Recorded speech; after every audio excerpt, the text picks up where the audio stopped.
5 combat-trained military K-9s were tearing apart a reinforced containment unit at Harrogate Naval Medical Center, and 3 Navy SEAL handlers were already bleeding on the floor. The base commander had ordered a full lockdown. Armed personnel stood outside the steel doors with tranquilizer rifles ready. Nobody was going in. Then, a woman in blue nursing scrubs pushed past the security line, walked straight to the containment door, and put her hand on the handle. "Get her out of there," the commander barked. She opened the door anyway. 40 seconds later, every dog was sitting in silence. Nobody could explain it. Nobody knew who she really was. The dogs did. Before we go any further, if you're watching this for the first time, hit that subscribe button right now and turn on notifications, because the stories on this channel go places you will not see coming. Drop a like if you're already hooked, and tell me in the comments, what city and country are you excited from? I want to see exactly how far this story has traveled. Now, let's get into it. The morning Claire Weston showed up for her shift at Harrogate Naval Medical Center, she was 7 minutes late. Her coffee had gone cold, somewhere between the parking structure and the elevator, and the charge nurse at the ER desk gave her a look that made clear neither of those facts had gone unnoticed. "Bennett's out sick," the charge nurse said. Her name was Donna Farrell, and she had the particular talent of delivering bad news the way other people delivered weather updates flatly, without apology, expecting you to simply adjust. "You're pulling a double." Claire didn't argue. She took the patient board from Donna's hand, clipped it under her arm, and walked toward the first bay, without a word. That was the arrangement at Harrogate. You showed up, you absorbed whatever the day threw at you, and you kept moving. Claire had been doing it for 4 years, long enough that the other nurses had stopped asking questions she didn't want to answer, and long enough that the doctors had stopped pretending to remember her name between shifts. She was 38 years old. She had dark circles that no amount of sleep ever quite fixed, a quiet manner that some people read as unfriendly, and most people simply read as unremarkable, and a locker in the staff room with a broken latch that she'd submitted a maintenance request for 11 months ago and stopped thinking about 8 months ago. She made her rounds, charted her patients, administered her medications, and went home. She didn't eat in the cafeteria. She didn't attend the quarterly department socials, kept to herself so completely and consistently that her absence from any room was more expected than her presence in it. That was exactly how she wanted it. By 9:15 that morning, she had triaged a fractured wrist, a respiratory infection, and a seaman from the base annex who had somehow managed to lacerate 4 fingers on what he described, with visible embarrassment, as the staple gun. She was finishing his bandage when the overhead PP system cut through the noise of the emergency department with a sound that was not an announcement. It was an alarm, not the standard code announcement, not the administrative tone that preceded weather advisories or parking lot closures. This was a hard alarm, 2 short bursts, followed by a continuous pulse, and it came with a simultaneous lockdown notification that lit the red strips along the corridor ceiling in a slow, deliberate wash of color. The seaman looked up from his hand. "What is that?" "Stay here," Claire said. She tied off the last piece of medical tape, set the seaman's hand gently on the bed rail, and walked out of the bay. The hallway was already moving. Nurses and orderlies were herding out patients away from the central corridor. 2 security personnel were moving at speed from the direction of the annex wing, speaking into radios in short, clipped sentences. Claire caught fragments: containment breach, K9 unit, handlers down before the corridor filled with noise, and the fragments were swallowed. She followed at a distance. The annex wing at Harrogate served the naval base directly and functioned as a kind of secondary facility within the larger hospital treatment rooms for active duty personnel, a small trauma bay, administrative offices, and, in the reinforced section at the far end, temporary housing for military working dog units passing through the region for medical evaluation or reassignment. Claire had been in that wing exactly twice in 4 years, both times to retrieve a piece of equipment that had been misrouted from central supply. She had no reason to be there now. She went anyway. The door to the annex corridor was propped open by a security officer who was trying to manage radio traffic and keep bystanders back simultaneously and failing at the second task. Claire ducked past him during a momentary gap in the crowd. She heard him shout something behind her that she did not stop to process. The reinforced corridor was 40 feet long and smelled like antiseptic and something beneath it, something animal, heated and distressed. Containment unit at the end had a steel door with a wire-reinforced window panel, and through that window, even from 30 feet away, Claire could see movement. Not random movement, not the panicked thrashing of animals in distress. Coordinated movement. 5 large military working dogs, Belgian Malinois, from the look of them, built heavy through the shoulders with the particular gait that came from years of working terrain, were circling the interior of the containment space in a pattern that was not chaos. They were pacing the perimeter in synchronized intervals, stopping at specific points, returning, pacing again. A drill, like something rehearsed. 3 people in tactical gear were pressed against the wall outside the door. 2 of them had tranquilizer rifles up. The third, a man in a naval commander's uniform, with the bearing of someone who had not been caught off guard by very many things in his career, was on his radio with the kind of forced control in his voice that told Claire he was significantly more rattled than he looked. On the floor inside the visible frame of the containment window, she could see evidence of the handlers who had been in there before the lockdown. A radio, a leash, a tactical vest torn at the shoulder seam and discarded. She did not see the handlers. "Where are the personnel who were in there?" she asked. The man in the commander's uniform turned.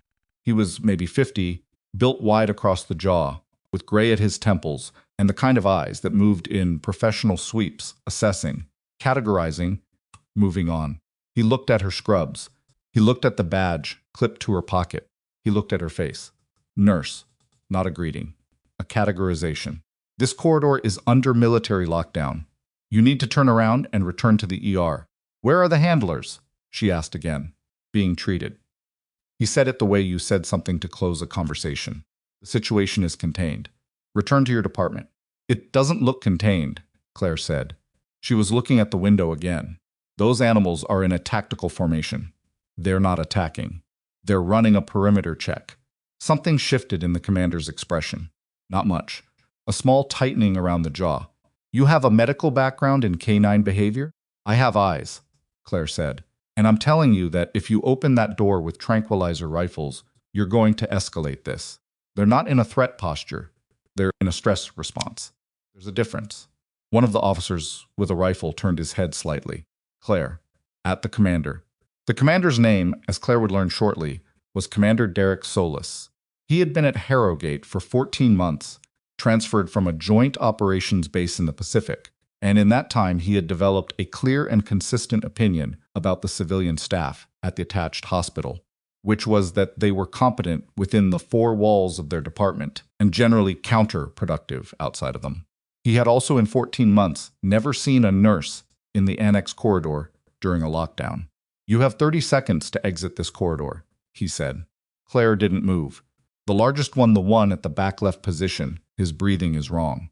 You can hear it through the door. That's not aggression. Pain response. If he goes down and the others see it, this becomes something else entirely. Solis stared at her for one long moment. Then, from behind the steel door, they all heard it. A sound that was not barking, not growling. A low, rhythmic vocalization that Claire recognized before she could name why she recognized it. "That's a distress signal," she said quietly. "Pack communication. They're not a threat. They're scared and in pain, and they don't know where their handlers went." Solis looked at the door. He looked at his officers. He looked at Claire. "Stand down," he said to the officers.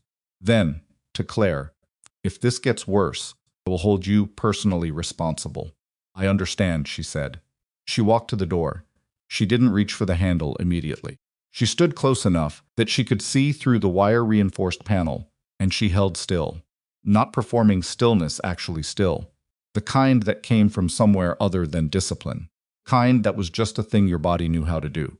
Through the glass, the largest dog, the one she'd identified by his breathing, a Malinois, with an old scar that ran diagonally across his left muzzle, stopped pacing. He looked at the door. He looked at her. His head dropped 4 inches. Not submission exactly. Recognition. Claire put her hand on the handle and opened the door. She did not go in. She stood at the threshold and let the space between them do what it needed to do. The second dog stopped pacing. Then the third. Then all 5 were standing still, turned toward the door, turned toward her, and the sound in the room, the sound that had been a constant pressure of distress and movement, went quiet in a way that felt almost physical, like a drop in atmospheric pressure. Solus, standing 10 feet behind her, said nothing. One of the officers exhaled. The scarred Malinois, the largest one, the one with the diagonal scar, walked forward. Slowly, the kind of slow that was not hesitation but deliberateness. Crossed the containment space, reached the threshold, and sat down directly in front of Claire. He lowered his head until his chin nearly touched the floor. Claire crouched down to his level. She did not reach for him. She let him make the contact, and when he did, pressing his muzzle lightly against her forearm, she kept her hand flat against the side of his face and held it there. Behind her, in the corridor, she heard Solus's radio crackle. She heard him answer it. She heard him say, in a voice that no longer had its forced control, "The situation is yes. Stand by." She heard the word that told her everything she needed to know about what was coming next. Medical. The handlers who had been inside were being treated in the trauma bay.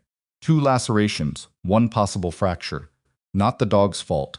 That was the thing nobody in that corridor understood yet, or at least nobody was saying. The handlers had panicked when the lockdown alarm sounded, had tried to force the dogs into individual crates using a protocol the dogs didn't recognize. And the dogs had responded the way any highly trained tactical animal responds to forcible restraint by an unfamiliar protocol from a barely familiar handler, with exactly as much force as they determined was necessary to remove the threat. Claire knew this, not because she had asked. She knew it because she had seen it before. She spent 40 minutes in the containment space. She did not do anything that looked like training. She moved slowly, she kept her voice low when she spoke at all, and she let the dogs set the pace of every interaction. By the end of the 40 minutes, all 5 were lying down, the large scarred Malinois closest to her, the others in a loose half-circle around the perimeter. When she finally stood and walked back to the threshold, Solus was still there. He had dismissed his officers. He was alone in the corridor, and he was looking at her with an expression she hadn't seen in 4 years at Harrogate, an expression that had nothing to do with her being a nurse and everything to do with something he couldn't yet put a name to. "How did you do that?" he asked. "They needed someone to be calm," Claire said. "It's not an answer. It's the only one I have right now." She left the annex wing, returned to the ER, and went back to work. She almost made it through the rest of the shift, without thinking about it. Almost. But at the nursing station, during a brief gap between patients, she pulled up the medication administration log on the computer terminal routine, occupying her hands, and she found herself looking at the wall above the monitor instead. Not at anything, just looking. The scarred Malinois had a scar that ran diagonally from the inner corner of his left eye toward his jaw. She knew that scar. She knew exactly how old it was, and how it had been treated, and what the dog had been doing the day he received it, and whether in the 6 weeks that followed, he had eaten properly, or slept properly, or let anyone other than Claire come within arm's reach of his head. His name, the name she had given him, and that no official record anywhere would acknowledge anymore, was Bravo. She had not seen Bravo in 6 years. She had been told explicitly and in writing and through channels that did not leave room for follow-up questions, that Bravo no longer existed in any official capacity. She clicked out of the medication log, charted pending orders, and told herself it didn't matter. Whatever this was, a coincidence, a transfer routing error, some bureaucratic accident that had dropped 5 military working dogs at Harrogate instead of wherever they were supposed to go, it was not her problem.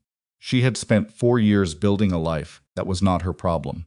She was not going to let one afternoon in a containment room unravel that. She believed this, more or less, until her shift ended at 7, and Solus was waiting at the elevator. He wasn't in uniform anymore. He had changed into civilian clothes, which somehow made his military bearing more obvious rather than less, and he was holding a manila folder in one hand, with the particular non-casual casualness of someone decided what they wanted to say before they arrived, and was giving themselves room to change the approach if necessary. "I need to ask you some questions," he said. "I'm off the clock." "I know." He stepped aside to let her into the elevator, followed her in. Claire looked at the folder. "What is that?" "Pulled your personnel file," Solus said. "Standard procedure after a security incident involving civilian staff. I'm aware of the procedure. Your file is thin," he said. 4 years at Harrogate, 2 years before that, at a clinic in Bellingham. Before that, nothing. Employment history begins at 32. No prior military service listed. No specialized training flagged. He looked at her. But I watched you walk into a containment unit with 5 combat-trained dogs that put 3 handlers in the trauma bay, and I watched them lay down for you inside 40 minutes. Claire watched the elevator numbers change. I've been doing this job for 22 years, Solis continued. I've worked with K9 units on 3 continents. What you did in there is not something a person learns in a nursing program or picks up at a civilian clinic in Bellingham, Washington.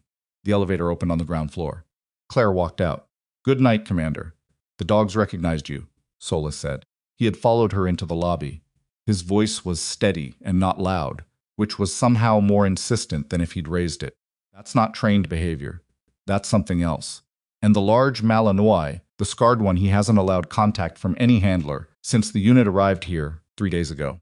He sat down and put his head on your arm inside 2 minutes. Claire stopped walking. She turned around. What do you want me to tell you? The truth would be a reasonable start. She looked at him for a long moment. He was not going to let this go, that was clear enough. He had the specific determination of someone who had been trained to find the inconsistency in a situation and pull at it until the full picture emerged. And she had handed him an inconsistency so stark that not pulling at it would have required him to be a fundamentally different person. Tonight, she said. Tomorrow, he said, my office. 8 a.m. She didn't agree and she didn't refuse. She walked through the lobby doors into the parking structure and got into her car and drove home without the radio on. She lived in a studio apartment 7 minutes from the hospital, which had always been the point close enough to respond fast, far enough from the base that she didn't have to think about it constantly. The apartment had good locks. She had replaced them herself when she moved in. It had minimal furniture and a window that faced east and no art on the walls, which people who visited, which was almost never, sometimes read as either austere or depressing. Claire didn't think of it as either. She thought of it as practical. She sat at the kitchen table and didn't turn on the lights for a while. Bravo. His name had been Bravo. She had been the one to name them all, not formally, not in any document that survived the program's internal audit, but she had called them what she called them, because you cannot do that kind of work with animals and not give them names. You cannot spend 6 months working with traumatized tactical dogs in a classified recovery environment and treat them like equipment. Or rather, you can, some people did, but Claire was not built that way and had never pretended to be. Bravo had been the hardest case.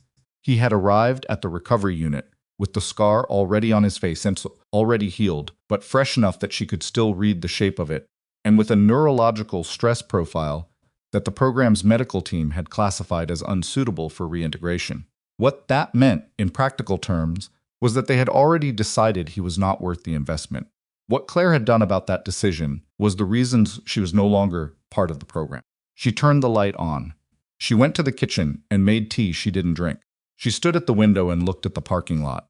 Tomorrow, Solis would ask his questions. She had a night to decide how many of those questions she was willing to answer. She was still trying to make that decision when her phone lit up on the table. Unknown number, military prefix she recognized in the pattern of the digits even before she consciously parsed it. She stared at it through 4 rings. She did not answer. Call ended. 3 seconds later, a text message from the same number appeared on the screen. No greeting. No identification. 4 words. We know you're there. Claire set the phone face down on the table. She stood very still for a moment, the way she stood at the threshold of the containment room, that morning actually still, not performing it. Then she picked up the phone and dialed Solis's office number from memory, because she had read it on his nameplate in the lobby when he'd stopped her at the elevator, and she had a particular kind of memory for details like that. He answered on the second ring. 7:30, she said, not 8. And we're not meeting in your office. Pause. All right. And Commander. She looked at the message on her phone. Tell your security team to check the perimeter of the annex wing. Tonight, not tomorrow. Another pause. Longer this time. What am I looking for? Claire thought about the text. Thought about what a forward message like that meant from a number with that prefix. Thought about what it meant that they had found fast enough to send it the same night. Anything that shouldn't be there, she said. She ended the call and sat back down at the kitchen table. The tea had gone cold. Outside, the parking lot was quiet and lit in the flat yellow of the security lights, and if there was anyone in the shadows beyond their reach, she couldn't see them from where she sat. But she knew better than to assume quiet meant safe. She had learned that lesson the hard way. 6 years ago, the last time she'd believed that disappearing was the same thing as being gone. She had learned that lesson the hard way. 6 years ago, the last time she'd believed that disappearing was the same thing as being gone. Sleep, when it came, was shallow and uneven. Claire woke twice before 4 in the morning, once to a sound outside that turned out to be a cat on the fire escape, and once to nothing at all, just her own nervous system deciding that rest was a luxury she hadn't fully earned. She lay in the dark with her eyes open and thought about the text message and what it implied about timelines. Someone had identified her within hours of the containment incident. That meant either they had been monitoring Harrogate already, which implied a level of ongoing surveillance she found deeply uncomfortable, or they had a system that flagged canine behavioral anomalies and traced them backward to probable causes. Both possibilities led to the same conclusion. She had less time than she'd thought. She was at the hospital by 6:45. Not Solis's office. Not yet. She went to the annex wing first, on the pretense of checking on 2 post-operative patients she had handed off at the end of her previous shift, which gave her a legitimate reason to be in the corridor and a legitimate reason to stop near the containment unit's external observation panel. The dogs were quiet. All 5 were lying down in the position she would have predicted based on their individual stress profiles, the 2 youngest near the center of the space, the older ones along the walls, and Bravo in the far corner with his head on his paws and his eyes open, doing what she had always privately thought of as his version of keeping watch. He had done it at every facility she'd ever seen him in. He did it even when nothing was wrong, especially when nothing was wrong. Stood at the panel for perhaps 30 seconds, long enough to do a visual assessment, long enough for Bravo to lift his head, identify her through the reinforced glass, and put his head back down with the specific kind of deliberateness that meant he had registered her presence and filed it under something other than threat. Long enough for her to notice the 2 marks on the exterior wall to the left of the containment door. Not visible from a distance. Not the kind of thing you'd see unless you were looking for exactly that kind of thing too. Small adhesive patches, roughly the size of a thumbnail, placed at shoulder height and separated by about 18 inches. Not hospital equipment, not base infrastructure. Signal anchors, kind used to triangulate interior positioning through reinforced walls. Someone had been in this corridor recently enough that the adhesive was still holding clean against the painted concrete. Claire walked to the nursing station at the annex's end, asked for a pair of latex gloves from the supply cabinet under the counter, put them on, and walked back. She peeled both anchors from the wall in a single pass, pocketed them, and pulled the gloves off inside out in the way you do when you don't want to contaminate what's inside them. She was at Solis's temporary office. He'd relocated to a conference room on the 2nd floor, away from the annex foot traffic by 7:20. He was already there, which meant had arrived earlier than 7:30, which meant he had also spent a portion of the night thinking about this rather than sleeping through it. There was coffee on the table, 2 cups. He had anticipated her. She wasn't sure whether to find that reassuring or not. She set the folded gloves on the table between them, without sitting down. From the annex corridor wall, she said, left of the containment door. Place recently adhesive is clean, no dust accumulation on the upper edge. Solis looked at the gloves. He looked at her. He picked them up carefully by the wrist cuffs and set them to the side. Signal anchors. Interior positioning. Someone wanted a precise fix on what's in that room. When did your security team do the perimeter sweep last night? She asked. 2200. Nothing flagged. These were placed after 2200 then. She sat down. Or your sweep team missed them, which is its own problem. Solis pulled a notepad toward him with the manner of someone who had been in enough briefings to know that when a conversation was going to produce information that mattered, you wrote it down rather than relying on memory. Start from the beginning, he said. Not the version where you're a nurse who happens to have a talent with animals, the actual beginning. Claire wrapped both hands around the coffee cup. She didn't drink from it. She looked at the table for a moment, and then she looked at him. And she made the calculation she'd been making since she'd dialed his number the previous night. How much this man could be trusted, how much she needed him to trust her, and where those 2 quantities intersected. 6 years ago, she said, I was assigned to a classified military program called Operation Iron Veil. My official designation was Canine Medical Specialist, But the actual scope was broader than that. Iron Veil was running a behavioral modification protocol on combat working dogs animals that had completed overseas deployments and were showing what the program called non-compliant stress responses. Post-deployment PTSD, essentially, though they didn't use that language. They used terms like neurological deviation and operational unsuitability. Solis was writing. The protocol was supposed to reset the dog's stress architecture through a combination of pharmacological suppression and controlled aversion therapy. The idea was that you could take an animal that had become too psychologically volatile for redeployment and bring it back to a functional baseline. She paused. The reality was that they were using experimental compounds that hadn't completed safety trials, and the aversion therapy was causing neurological damage rather than behavioral recalibration. I documented it. I flagged it through the proper channels. Nothing happened. What did you do? I extracted 5 animals from the program before the next treatment cycle. She said it the way you said something factual, without the inflation of someone who wanted credit for it. Bravo, the large scarred Malinois, was scheduled for what the program called a final assessment, which was their terminology for euthanasia, following failed recalibration. The other 4 were within 2 treatment cycles of the same outcome. I took them out. Solis stopped writing. He looked up. Unauthorized extraction of classified military assets, he said. Yes. And then Iron Veil closed my file, removed my service record, and I ceased to exist in any official capacity. She finally took a drink of the coffee. It was too hot and slightly stale, which felt appropriate. I built a civilian identity, completed nursing credentials. I'd had the underlying medical training, so the licensing process was accelerated, and I've been at Harrogate for 4 years. The dogs were supposed to have been reassigned or decommissioned. I had no information about what happened to them after the extraction. Until yesterday. Solis set his pen down. He leaned back in his chair, and for a moment he was silent, in the way of someone processing not just information, but implications, the widening circle of consequences that spreads outward from a central fact when that fact turns out to be more structurally significant than it first appeared. The dogs shouldn't be here, he said. No.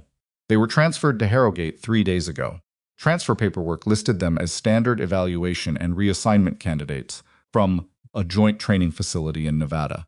No flags, no special handling protocols. He paused. But if those 5 animals were part of a classified program that was officially closed, then someone opened it again, Claire said, or never fully closed it. And someone routed those animals here specifically. The silence that followed was the kind that had weight. Solis picked up his pen again. Not to write, just to have something in his hand. Who sent you the text last night? I don't know who specifically. I know what the number prefix indicates. It's an internal routing code used by program oversight units. Non-attributable by design. She set down the coffee. But they reached me within hours of the incident. That's not surveillance of the dogs. That's surveillance of me. Solis was quiet for a moment. Then, how long have they known where you are? That, Claire said, is what I've been thinking about since midnight. The honest answer, the one she didn't say out loud, because it required admitting something she'd spent 4 years carefully not admitting, was that she wasn't sure they had ever lost track of her. The new identity, the nursing credentials, the apartment with the good locks and the minimal furniture, all of it had felt like adequate distance at the time. But adequate distance and actual invisibility were different things, and the sophistication required to route 5 specific classified animals to a specific facility where a specific person worked argued for a level of operational awareness that didn't suggest they'd been searching for her. It suggested they'd known exactly where she was and had been waiting for the right operational moment. She didn't know what that moment was. That was the part that worried her most. I need access to the transfer records, she said. Full chain origin facility, authorization signatures, routing orders, not the summary version in the public-facing file. Those records are above my clearance level, if this is what you're saying it is. I know. But you have access to base communications infrastructure, and the routing orders will have left trace data in the medical transfer system, even if the classified layer has been scrubbed from the surface file. She met his eyes. I need 20 minutes with someone who knows the system architecture. You're asking me to facilitate unauthorized access to a military record system based on a story I can't verify. I'm asking you to help me figure out why someone placed positioning anchors on the wall outside a containment unit where 5 military dogs are currently housed. She kept her voice level. You don't have to believe the rest of it. That part you can verify for yourself. He looked at her for a long time. Not unfriendly, just thorough. The same professional assessment he'd been running since the corridor the previous day, gathering data, adjusting his model of the situation. Give me an hour, he said. She spent the hour in the staff break room on the second floor, which was unoccupied at that time of the morning, except for a corpsman eating cereal and scrolling his phone at the far table, paying her no attention. She sat with her own phone and a cold cup of coffee she'd poured from the communal pot and thought through the sequence methodically. Iron Veil had placed animals at Harrogate. The positioning anchors suggested active surveillance of the containment unit. Text message had been sent within hours of the incident. That text 4 words, designed to be felt rather than acted on, designed to communicate awareness without issuing a specific threat, was the kind of communication programs like Iron Veil used when they wanted to see how a target responded before committing to a harder action. They were watching how she moved, which meant the next move mattered. She was still thinking through the implications when the corpsman left, and a young nurse named Talia, who worked nights in the annex wing and whose shift had apparently run long, dropped into the chair across the break room table with the boneless posture of someone running on fumes. You're the one who went in with the dogs yesterday, Talia said. Not accusatory, just placing her. Yes, that was wild. Talia pulled the elastic from her tail and resecured it with the particular viciousness of someone whose hair had been fighting her for several hours. The handlers are saying one of them is going to need surgery on that hand. The fracture was worse than they thought. Claire absorbed this. Which handler? Petty Officer Garza, the older one. Apparently the dog, the big scarred one, didn't bite him, actually. He got the fracture when he fell against the crate trying to back away. Talia shook her head. Dog is something else. Nobody can get near him. They tried 3 separate handlers this morning, and he wouldn't let any of them within 6 feet. Is he eating? Talia blinked. I don't know. I can check. It would help. Claire stood, collecting her phone. Tell whoever's monitoring the unit that if he's not eating, don't force it. Just leave the food accessible and give him time. I'll pass it along. Talia watched her with a look that was somewhere between curious and uncertain. Can I ask, how did you get them to calm down? Yesterday. I heard the story, but it didn't. I mean, those dogs were tearing apart that room. And then you walked in, and they just stopped. Claire considered the question. I didn't get them to do anything, she said. I just gave them something to recognize. She left the break room and went back to the annex corridor. She was not supposed to be there. She had no scheduled reason for it, no patient to retrieve, no equipment to locate. If Solus had a camera running on the corridor, and given what she'd told him, she thought it was likely he'd authorized one, then her presence would be noted and would require explanation. She was past the point where explanation was the primary concern. The signal anchors were gone from her pocket, sealed in the inside-out gloves, in a biohazard disposal bag she'd taped to the underside of a shelf in the supply closet, 3 doors down from the break room. Not destroyed, preserved. Evidence required preservation, even when you weren't yet sure what it was evidence of. Stood at the containment window.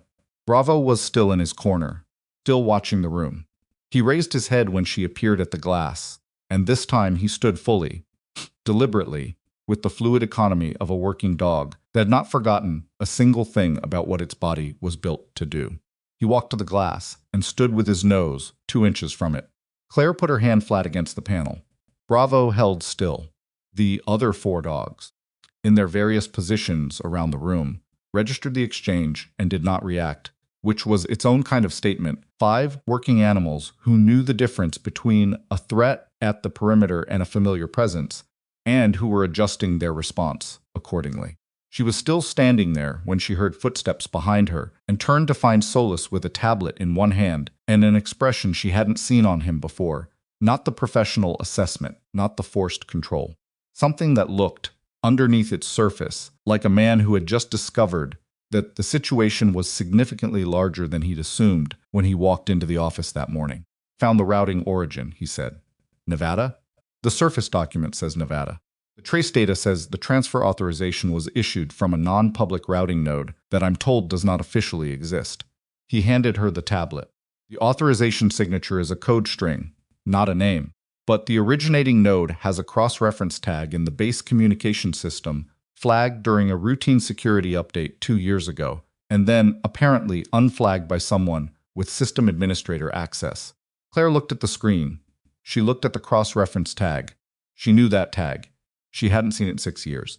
But it was the kind of thing that stayed in a particular kind of memory, the detailed, procedural memory of someone who had once needed to understand every layer of a system in order to know which layers could be trusted. It was an Iron Veil routing identifier. "They're still running," she said. "Program was officially closed," Solus said. "I pulled the decommission record. It's in the system. Dated approximately 6 years ago." "The decommission record is part of the cover structure," Claire said. She handed him back the tablet. They closed the public-facing layer and kept the operational layer running underneath it. It's not unusual for classified programs to maintain continuation protocols after official closure. What's unusual is the level of resources required to route 5 military working dogs through an active naval medical facility as part of a surveillance operation targeting a single civilian. She paused. "That's not a small footprint. That's a program that's been running for 6 years with significant ongoing authorization." Solus was quiet.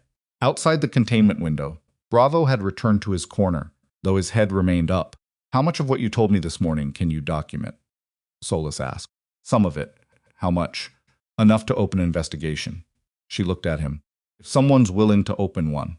The look that crossed his face was complicated, a man working through the professional calculus of what he was being asked to do, what it would cost, and what it would mean if he didn't. She'd seen that calculation before. She knew it could go either way, and she knew there was nothing she could do to influence it beyond what she'd already said. "I need to make some calls," he said finally. "Don't use base communications infrastructure," she said immediately. "Your internal system has already been accessed at least once. Use a personal device and route through." "I know how to make a secure call," he said. There was an edge in it, not hostile but corrective. The kind that came from someone who was used to being competent at his job and found being instructed in it mildly irritating. She accepted it. "I'll be in the ER," she said. "Normal shift." Normal shift. He said it as if testing how normal anything about the current situation actually was. She went back to the ER. She triaged a sprained ankle, assisted with a dressing change on a second-degree burn, and spent 20 minutes with a 19-year-old seaman who was having his first panic attack and hadn't yet learned the vocabulary to describe what was happening to his body. She talked him through the breathing, not because she followed a scripted clinical protocol, but because she'd had enough panic attacks of her own in the 18 months after Iron Veil that she could describe exactly what he was feeling in terms that made him feel less like he was, losing his mind and more like he was having a human response to an overwhelming situation. By noon, she had almost convinced herself that the morning had been contained, that she had handed Solstice the information he needed, that he would make his secure calls, that whatever happened next would happen through channels and at a pace she could manage. Then her pager went off. Not the hospital pager, the one she kept in her jacket pocket that she'd owned for 6 years and never given the number to anyone at Harrogate, that she'd kept because some part of her had always understood that disappearing wasn't the same as being gone. The message was 5 digits. No text. Just 5 digits arranged in a sequence that she had to close her eyes in a supply closet for 30 seconds to decode, because it was the kind of sequence you embedded in memory rather than writing down, and her memory needed a moment to find it. When it did, the message resolved to something simple. Extraction. 72 hours. She opened her eyes. She stood in the supply closet with the pager in her hand and thought about what a 72-hour extraction window meant in practical terms. It meant somewhere in whatever remained of Iron Veil's operational structure had determined that the situation at Harrogate had reached a threshold that required direct intervention. It meant that the signal anchors were not preliminary, they were precursor. It meant that within 3 days, someone was coming to this facility to take the dogs. And it meant something else too, because the pager message hadn't specified what was being extracted. She didn't know if they meant the dogs. She didn't know if they meant her. She didn't know if they meant both. What she did know, standing in that supply closet with the fluorescent light humming overhead and the sounds of the ER filtering through the door, was that 72 hours was not enough time to wait for Solus's secure calls to work their way through proper channels. and it was not enough time to hope that the right people asked the right questions and arrived at the right conclusions. Before the wrong people arrived at Harrogate with the wrong intentions, 72 hours was barely enough time to do what actually needed doing. Put the pager back in her pocket and opened the supply closet door. Donna Farrell was standing in the hallway directly outside it with a patient chart and an expression of professional suspicion. "Why were you in the supply closet?" "Migraine," Claire said. "The light helps sometimes." Donna looked at her for a beat too long. "We need you in Bay 4. Incoming from the base." "I'll be right there." She followed Donna toward Bay 4 and past the annex corridor junction and did not look down it because looking would have been a tell, and she had spent 6 years learning to control tells. And the thing about a 72-hour window was that every hour now had a specific weight, and she needed to think, clearly and without panic, about how to use them. She was not going to let them take the dogs again. She was not entirely sure she was going to let them take her without a fight, either.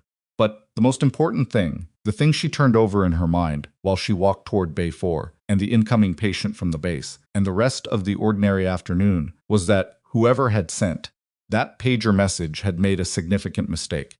They had told her the timeline, and in 6 years of running and building a quiet life and telling herself she was done with all of it, the one thing that had never left her, the thing that lived in her muscle memory and her professional instincts and the particular stillness she carried into a room full of frightened animals, was that she was very, very good at making use of the time she had. She pushed through the Bay 4 curtain, smiled at the young seaman on the gurney, who was holding his arm at an angle that suggested a dislocated shoulder, and said, "Let's take a look." Her hands were steady. They were always steady, right up until the moment everything changed. And standing 20 feet away in the annex corridor, in a room that smelled like antiseptic and warm animal, Bravo turned toward the door and lowered his head. And for the first time since he'd arrived at Harrogate, he was not running a perimeter check. He was waiting. He was waiting. The dislocated shoulder took 11 minutes.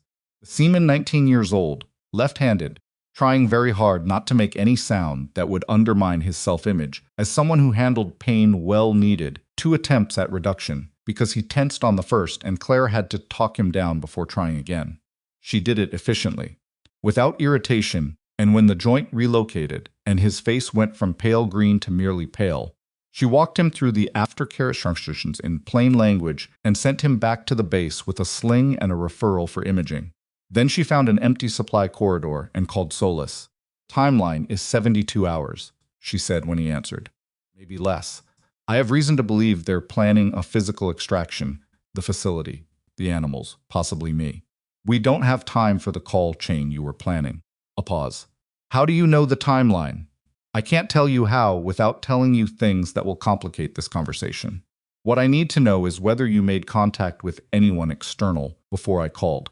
"I reached one person," Solis said. "Someone I trust at Naval Investigative. She's not active in the chain of command here, which means she's not inside whatever communication infrastructure has already been accessed." "That's good," Claire said. "That's actually good. Can she move fast?" "She can move when she has something to move on. Right now she has my word and a second-hand account of a story she can't independently verify. The signal anchors are in a biohazard bag taped under the 3rd shelf in Supply Closet B on the annex corridor. She needs to see those and the trace data you pulled from the routing records. That's 2 independent physical pieces that corroborate the same thing." Claire paused. "And she needs to move before the operational window closes, because once they send personnel into this facility, the evidence chain becomes a secondary concern." "What's the primary concern?" "The dogs," Claire said. "And anyone who gets between the recovery team and what they came for." She heard him breathe. "I'll make the call. Don't use the baseline." "I heard you the first time," he said, and ended the call. She had 30 seconds of standing in the empty supply corridor before her pager went off again. This time it wasn't the classified pager. This was the hospital pager, the standard one, displaying Donna Farrell's extension with the particular repetition that meant someone was not requesting her presence but demanding it. "There's a situation in the annex," Donna said. Her voice had the flat control of someone who had decided that control was the appropriate response to something that was actively alarming her. "You need to get there." "What kind of situation?" "Containment unit. 2 men in there, I don't know who cleared them. And the dogs are not, they're not responding well." Claire was already moving. She came through the annex corridor at a pace that was not quite running, because running in a hospital corridor draws attention she didn't want, but that covered the distance faster than any reasonable walk, and she could hear it before she reached the containment unit, not the coordinated distress vocalization from the day before. Something different, a strained, high-frequency sound from the animals that she recognized as neurological stress rather than emotional distress. Two men in civilian clothes were inside the containment space. They had a piece of equipment she'd seen before, a signal emitter, roughly the size of a hardback book, with a frequency dial and a directional antenna, and they had it aimed at the center of the room. The dogs were not attacking them. The dogs were not doing anything. They were standing in rigid, trembling postures that looked from the outside like stillness, but were in fact the complete opposite: the body's response when competing neural signals lock against each other and the muscular system can't resolve the conflict. She recognized the protocol immediately. She had seen it demonstrated once, at an Iron Veil briefing she was not supposed to have attended, presented by a researcher who had described it with a kind of dispassionate enthusiasm that she had found difficult to be in the same room with. The frequency disrupted the dog's prefrontal cortex integration, the part of the brain where learned commands and emotional responses intersected. At low settings, it caused disorientation. At medium settings, it produced the locked paralysis she was watching now. At high settings, the document had described what happened in clinical language that amounted to permanent neurological damage. The dial was currently at medium. Claire went for the door. One of the two men had apparently anticipated that someone might come for the door because he was standing 3 feet from it, and when she reached the handle, he pressed his hand flat against the outside of the door from the interior side and held it closed. He was large enough that she couldn't overcome it from this angle. "Step back from the door," she said. "This is a restricted operation," the man said. He had the flat cadence of someone trained to deliver that phrase in exactly that tone. "Unauthorized personnel need to. You are causing neurological damage to 5 military animals," she said. Kept her voice even, which was harder than it looked, because Bravo was in her peripheral vision through the window, and Bravo's whole body was shaking. "Turn off the emitter. Ma'am, this is... Turn it off, or I will make enough noise in this corridor to bring every security officer on this base to this door in under 4 minutes, and you will have to explain the equipment in your hand to all of them simultaneously." A beat. Then the second man, the one operating the emitter, said something under his breath to the first. First man looked at Claire through the wire-reinforced glass. He was making a calculation she could see in his face, the same calculation that people in operational roles made when the field situation had departed from the prepared scenario, and they needed to decide whether to escalate or pause. He paused. "Lower it," he said to his partner. The emitter's output dropped. "Not off, lower." The dial moved from medium toward low, and Claire watched the dog's rigid postures begin to resolve, a slow unlocking that traveled down their spines and through their legs. Bravo was the first to move. He took one step, then stopped, then turned his head with the uncertain deliberateness of an animal whose nervous system was still recalibrating. She had perhaps 30 seconds before whoever these men answered to received a status update and made a different decision about what to do with her. "Who authorized your access to this unit?" she asked. "I'm not going to answer that." "That's fine." She looked past him at the emitter in his partner's hands. "But you should know that what you just did constitutes a documented incident in a naval medical facility, and there is a camera in this corridor." She gestured to the ceiling behind her with the smallest possible movement. "It means you've already been recorded." There was no camera. Solis had mentioned authorizing one the previous night, but she had no confirmation it had been installed, and even if it had been, she had no idea whether anyone was currently monitoring the feed. But these two men didn't know that, and the slight change in the first man's posture told her the statement had landed. "We're cleared for this facility," he said. "The transfer documentation has a routing origin that doesn't officially exist," Claire said. "I know. I've seen the trace data." That landed harder. Something shifted behind his eyes, not panic, but a kind of recalibration. He was not the decision-maker. He was an operator receiving instructions, and what she just told him was information that was either going to make him call his superior or make his superior call him, and either way the next 60 seconds were going to determine something important. She was still holding the door handle. She used it. She pulled with her full body weight, and the man on the other side was large, but he'd shifted his weight slightly during the conversation, the way people do when they're thinking, instead of maintaining a physical posture. And the door came open far enough that she could get her shoulder into the gap before he recovered and pushed back. "Get out of this room," she said through the gap. "Both of you. Now, lady, you have no idea." "I have every idea," she said. "I know exactly what that emitter is. I know exactly what it does at maximum output, and I know exactly what program issued it to you. Get out." The second man made a decision. He turned the emitter off completely and set it on the floor of the containment space. He stepped toward the door. The first man looked at his partner, looked at Claire, and after a moment that balanced very briefly on a very thin edge, he stepped aside. She opened the door fully. The two men walked out. She stepped in. The dogs were not in crisis anymore, but they were not recovered either. The low-level neurological disruption left a residue not permanent at that setting. She was fairly certain, but disorienting in a way that would take hours to fully resolve.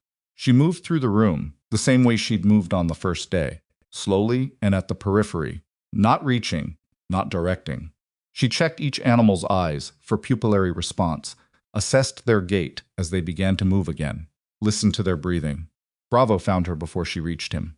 He crossed the room, not the deliberate walk from the first day, but something slightly unsteady, the residual of the signal still working its way out of his neural circuits, and pressed his full body weight against her legs for a moment before stepping back and looking at her with the particular expression she had spent 6 years trying not to think about. She crouched down to his level. "I know," she said quietly. "I know." She spent 10 minutes in the room. When she came out, the two men were gone from the corridor, which was either very good or very bad, and she didn't yet know which. Solus was there instead. His face told her the call had happened. "Coming," he said. "NIS Special Agent Farida Okonkwo. 6-hour drive from Portland. She'll be here by early evening. Bring in a forensics technician and a warrant for the facility records." The men who were in the containment unit started. "I know. I saw the corridor footage. He had installed the camera. I have their faces. I also have confirmation that their access credentials were issued through base administration 3 hours ago, which means someone inside this base authorized their entry. How many people have access to issue visitor credentials? 12, including me." His jaw was tight. "Which means I have a containment problem inside my own house on top of everything else." Claire looked at the now empty corridor. "Those men work for Iron Veil. Their access credentials were manufactured, and whoever manufactured them had either existing access to SACE administration or compromised someone who did. It's not a small operation." "No," Solus said, "it's not. The emitter they brought, it's still in the containment unit. Don't let anyone touch it. That's physical evidence of the signal protocol, and if NIS can trace the manufacturing signature, it links directly to the program." Solus nodded once. He pulled out his personal phone, not the base-issued one, and started photographing the corridor, the containment door, the surrounding walls, working methodically and without commentary. She watched him and thought that whatever else he was competent, and right now competent was the most valuable thing available. "The 72 hours, he said without looking up from the phone. "You said maybe less." "Those men weren't the extraction team," Claire said. "They were an assessment. They came to check the signal response and confirm the animal's location. Team comes after that." She thought about the emitter dial, the careful way the second man had set it on the floor rather than removing it. They left their equipment, which means they're planning to come back for it, which means they're planning to come back. Solus finished photographing and looked at her. "Can secure this corridor, increase the guard rotation, restrict access to essential personnel." "Do it," she said. "But understand that if Iron Veil has enough operational reach to manufacture base credentials and route classified animals through a naval medical facility, a doubled guard rotation is a speed bump, not a wall. Then what do you suggest?"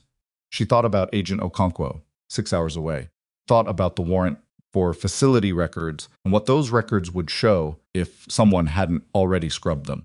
She thought about the emitter on the containment floor and the routing trace data Solus had pulled and the signal anchors in the biohazard bag. "I suggest," she said, "that we spend the next 6 hours building a case that can't be walked back. Evidence in 3 independent locations that corroborates the same program. Documented witness accounts, the physical equipment, and I need access to one more thing." "What?" "The animal's medical files from the transfer documentation." The surface layer, the ones listed them as standard evaluation candidates. I need to show that the medical history in those files has been fabricated, which I can do because I know what their actual neurological profiles looked like 6 years ago, and the fabricated history won't match. Solis looked at her for a moment. You documented their profiles during the program? Kept copies, Claire said. Not in any system Iron Veil could access. He absorbed this. Where are they? She almost smiled. Not quite. Somewhere they've been for 6 years, without anyone finding them. He accepted that without pushing. Smart man. I'll get you access to the transfer medical files. And I need to examine the animals directly. Full neurological assessment. I need documentation of the current state after the emitter exposure, which becomes part of the evidence record. Do it, he said. I'll have Farrell pull you from rotation for the rest of the shift. Claire nodded. She turned back toward the containment unit and then stopped. The 12 people with access to base visitor credentials, she said. Start with whoever processed an access request in the last 24 hours. That's your leak. She went back to work. The neurological assessment took 2 hours, methodical and careful, documented on paper rather than the hospital's electronic system, because she no longer trusted the electronic infrastructure. She worked through all 5 dogs, beginning with the 3 youngest, who had showed the least severe response to the emitter, and ending with Bravo, who had the most complex neurological baseline, and whose post-exposure readings required the longest documentation.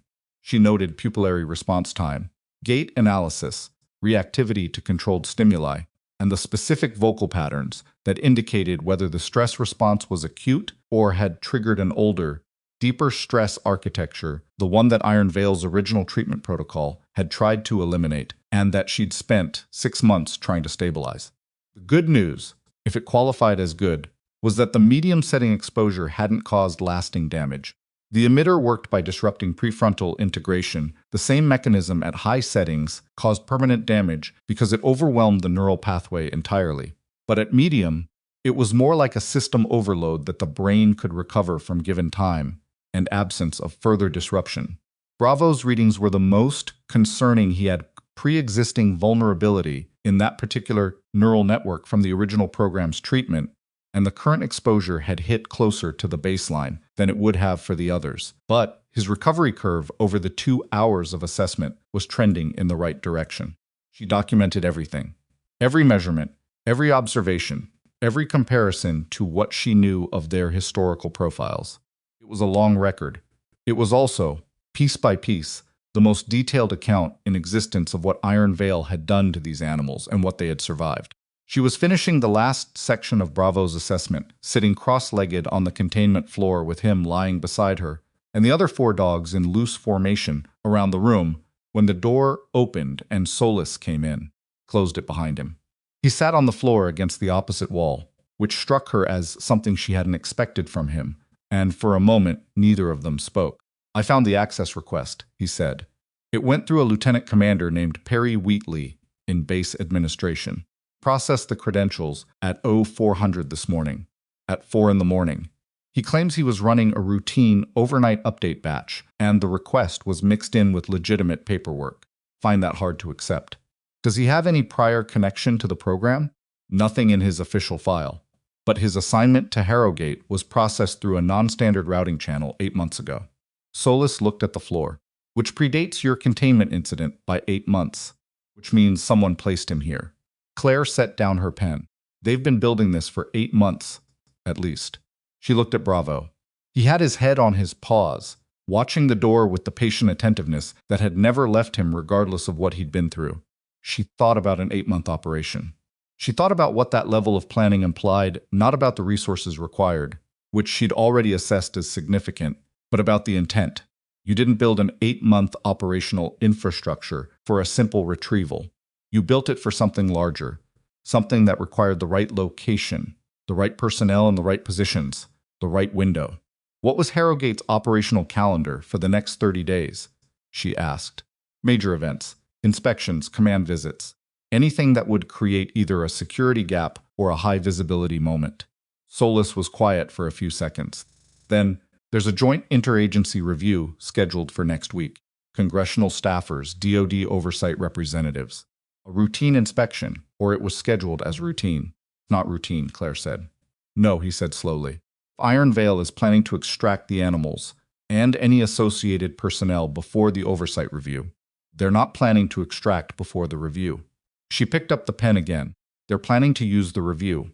Congressional staffers and DoD oversight on site creates a cover scenario for a large authorized-looking movement of personnel and assets. Nobody questions a convoy during an inspection week. Solis stared at her. The review is in 9 days. The 72-hour window I mentioned. She stopped.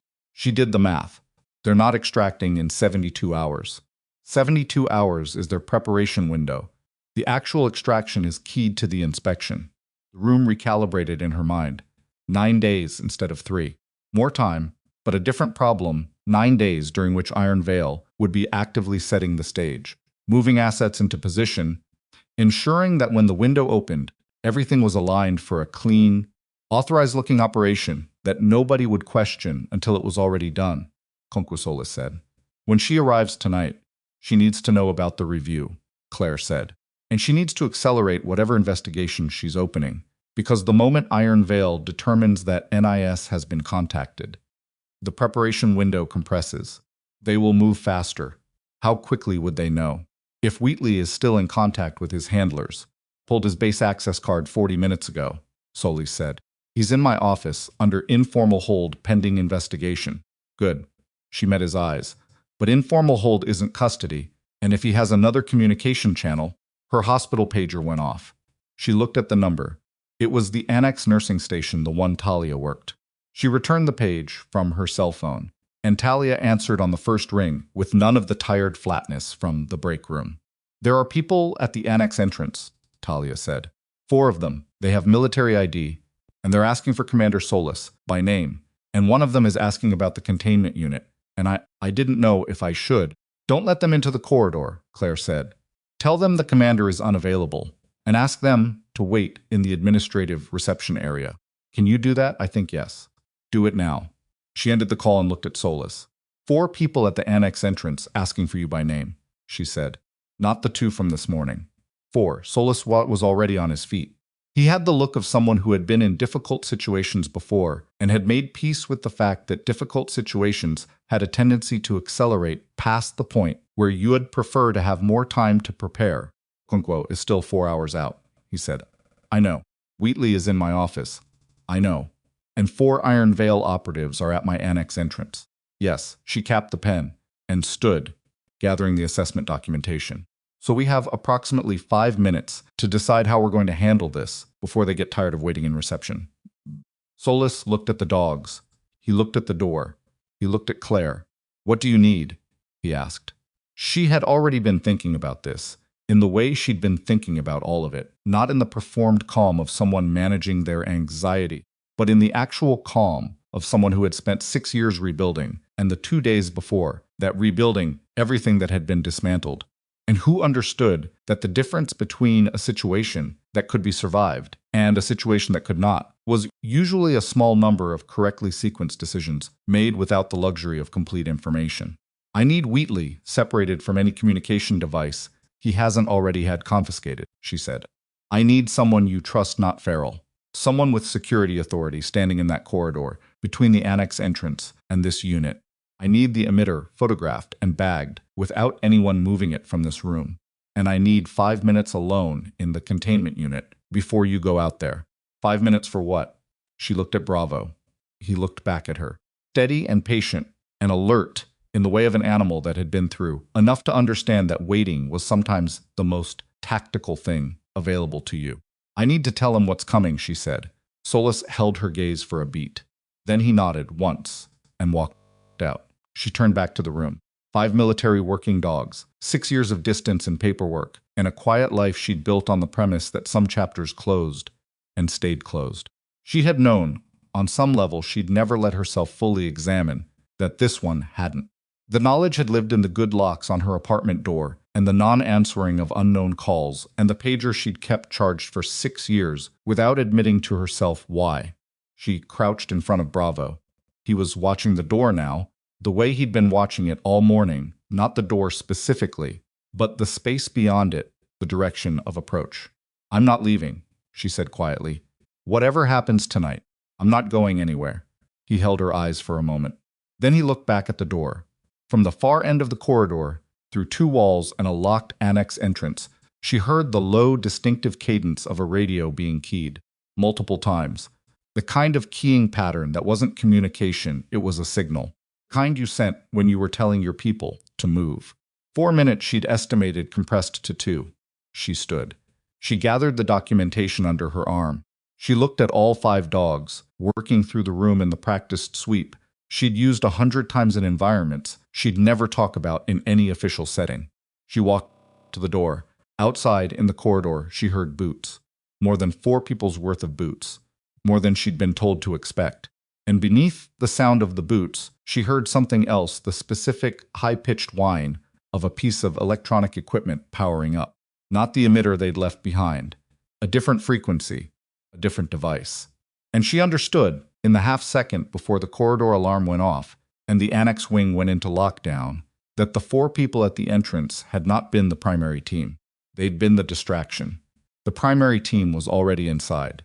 Primary team was already inside. The lockdown alarm had a different tone from the standard medical alert 2 hard pulses, followed by a sustained tone that Claire had heard tested exactly once during a base security drill. 8 months after she'd started at Harrogate, and which the drill coordinator had described as the sound you heard when someone had already breached the perimeter, rather than when someone was attempting to. Distinction mattered. Attempted breach gave you response time. Confirmed breach meant the response time had already elapsed. She had the documentation under her arm and her hand on the containment door handle and approximately 3 seconds to decide whether to stay inside the room or step into the corridor, and she chose the corridor because staying inside the room would mean letting whatever was happening out there happen without her having any information about it, and information was the only resource she currently had in adequate supply. Corridor was not empty. 2 people in tactical gear, not the civilian clothes of the morning's visitors, but full tactical, with body armor and sidearms holstered, were moving from the direction of the annex service entrance toward the containment unit, not running. Moving with the controlled pace of people executing a rehearsed approach in an environment they had mapped in advance. Which they had, because the signal anchors she'd pulled from the wall had not been for positioning the dogs. They'd been for mapping the corridor. She had been wrong about what they were for, and being wrong about it had cost her the early warning she'd thought she had. Behind the 2 tactical personnel, a third figure, not in tactical gear, in the kind of business-military hybrid clothing, darks, slacks, shirt, jacket with a particular cut that accommodated a shoulder holster that she associated with program oversight rather than field operations. He was holding a tablet and moving with the unhurried authority of someone who expected the environment to rearrange itself around his presence. She had never seen his face before. She knew his type down to the cellular level. She stepped into the center of the corridor. The 2 tactical personnel stopped. The man with the tablet looked up. "Ms. Weston," he said. He had a voice that was calibrated for boardrooms, and briefing rooms even, unhurried, implying that he had more information than you did and was choosing how much to share. "Step aside, please. This is a naval medical facility under active lockdown," she said. "Nobody moves until Commander Solis clears the alert. Commander Solis has been relieved of immediate authority over this situation by standing orders issued through the program oversight chain." He said it the way you said something that had been prepared in advance to be said exactly this way. "We're here to take custody of the animals in Containment Unit 4 and to escort you to a transport vehicle waiting in the annex service bay." "Escort me where?" "That's not a conversation for this corridor." "Then we're not having it." One of the tactical personnel moved 1 step forward, not threatening, just repositioning, establishing a geometry that reduced her options without requiring anyone to say anything about it. Claire didn't move. "The emitter your team left in the containment unit this morning," she said. "The exposure documentation I completed this afternoon. The routing trace data pulled from the base communication system. The signal anchors I removed from this wall." She watched the man with the tablet. "I want you to understand that all of that is already in the hands of someone who is not in this corridor and is not inside this facility. So whatever you're planning to accomplish by escorting me to a transport vehicle, the evidence chain is already outside your reach." Something moved behind his eyes. Fractional. The specific micro-adjustment of someone recalculating. "Where is Commander Solis?" he asked. I don't know, she said, which was true. She'd lost track of him in the 30 seconds between his departure and the alarm. Who did you contact externally? I don't know what you mean. He looked at her with the expression of someone who had decided to stop spending time on a conversation that wasn't going where he needed it to go. Move her, he said to the tactical personnel. She had anticipated this and had already decided that physical resistance in a corridor against two armed people in body armor was not a viable strategy. What she had not anticipated was the sound that came from inside the containment unit at the exact moment the first tactical officer reached for her arm. Not the distress vocalization from the first day. Not the locked tremor sound of this morning's emitter exposure. Something else entirely, a coordinated, sustained sound that 5 military working dogs produced in unison, when they had determined that a situation had crossed a threshold requiring a specific response. She had heard it exactly once before, in a field environment she wasn't supposed to talk about, in circumstances that had ended badly for the people the sound was directed at. The tactical officer stopped with his hand 2 inches from her arm. The man with the tablet looked at the containment door. Inside, the 5 dogs were not pacing. They were positioned at the door not randomly, but in the layered formation that Claire recognized as the contact-ready arrangement, with Bravo at the front and the other 4, in a compressed backing structure that maximized the force that would come through a door opening. You could hear her voice. They had heard the exchange. They had been running their own assessment of the situation from the moment the alarm had sounded, and they had reached their own conclusion about what it meant. If you open that door, Claire said quietly, or if you attempt to use the emitter again, you will not be managing this situation. You will be surviving it. The man with the tablet had the expression of someone who had prepared for many contingencies and had not specifically prepared for this one. Lower the frequency device, he said to someone. Claire couldn't see someone further back in the corridor, around the annex service entrance corner. A pause. Sir, the secondary emitter is all ready. Lower it, the man said. Not loudly. The kind of not loudly that was its own form of emphasis. The high-pitched whine she'd been tracking since the alarm sounded dropped in register and then cut. Not off, it had been running at a level she couldn't consciously identify as sound, but that her body had been registering as pressure, and when it cut, she felt the absence of it, the way you feel a headache recede. In the containment unit, the unified sound from the dogs lowered, but did not stop. Solace came through the far end of the corridor at speed. He was not alone. He had 2 base security officers with him, both in full-duty gear, and behind them a woman Claire had never seen before, late 40s, compact, with the particular physical economy of someone who had spent years moving through spaces where being underestimated was tactically useful, carrying a credentials wallet in one hand, and had it open before she had fully cleared the corridor junction. Special Agent Farida Okonkwo, Naval Investigative Service, she said. Her voice carried without being raised. Nobody moves. The man with the tablet turned to face her with the controlled composure of someone who had encountered law enforcement interruptions before and had a prepared response to them. Agent Okonkwo, this is a classified program operation authorized under. Show me the authorization, Okonkwo said. She kept walking toward him as she said it, closing the distance in a way that required him to either hold his ground or step back, and he held his ground, but it cost him something to do it. Program designation, issuing authority, chain of command, current operational status. Show me. The documentation is above your clearance level. Then we're going to have a long conversation while I get my clearance level adjusted. She reached him and stopped 2 feet away. And while we're having that conversation, none of your personnel are going anywhere in this facility. You have a containment unit with military animals, a medical officer who has filed a formal incident report, and a base commander with serious questions about how your people obtained access credentials this morning. So she looked at the tablet in his hand. You can start by telling me your name. A beat. Superintendent Randall Voss, Program Oversight Division. And which program are you overseeing, Superintendent Voss? The beat was longer this time. I'm not at liberty to. She said it from where she stood, in the middle of the corridor, without inflection. Not asking. Naming. Voss looked at her. For the first time in the exchange, she saw something in his face that wasn't the managed composure of a man running a prepared script. It was a small collapse, the expression of someone who has built a structure on the assumption that a specific piece of information cannot be spoken aloud in a specific place and has just watched someone speak it. Record that, Okonkwo said. She was looking at one of the security officers who had a phone up, all of it. Voss had made a decision, and Claire could see him making it the particular internal pivot of someone who has assessed the situation,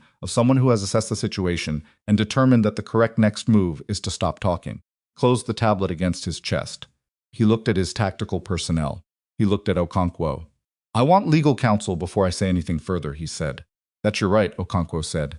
In the meantime, you and your team are going to accompany Officer Reyes and Officer Dunbar to the administrative holding area, where you will wait. Your equipment stays here. Your vehicles stay where they are. She paused. If anyone attempts to leave the facility perimeter, I will interpret that as evidence of consciousness of guilt, which will accelerate this process in a direction you won't enjoy. Voss said nothing. He looked at Claire one more time, and what she saw in that look was not the anger she might have expected.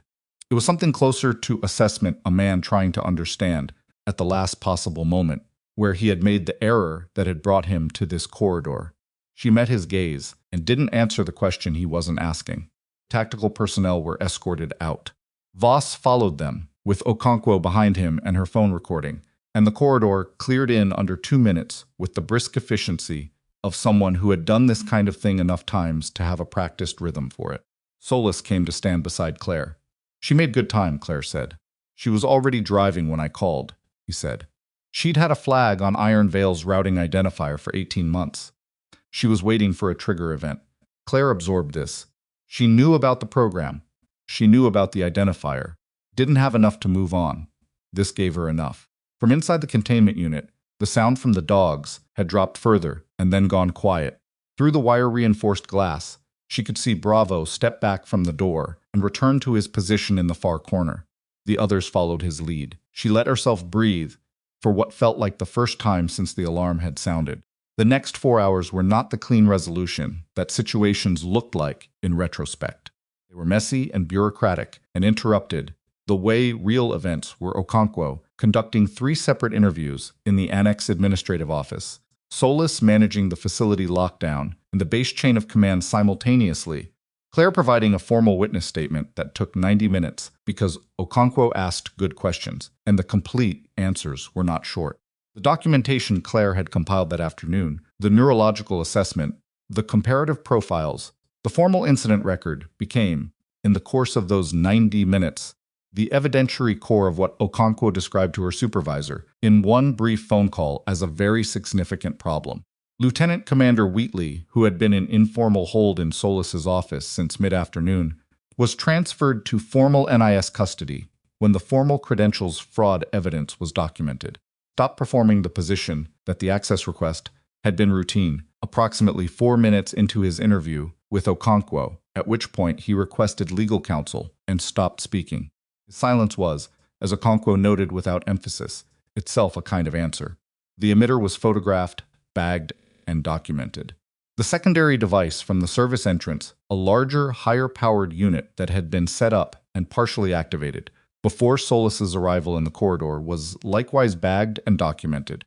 The manufacturing signatures on both were sent to NIS Technical Forensics within the hour. Voss was processed, photographed, and transported to an NIS field office before midnight.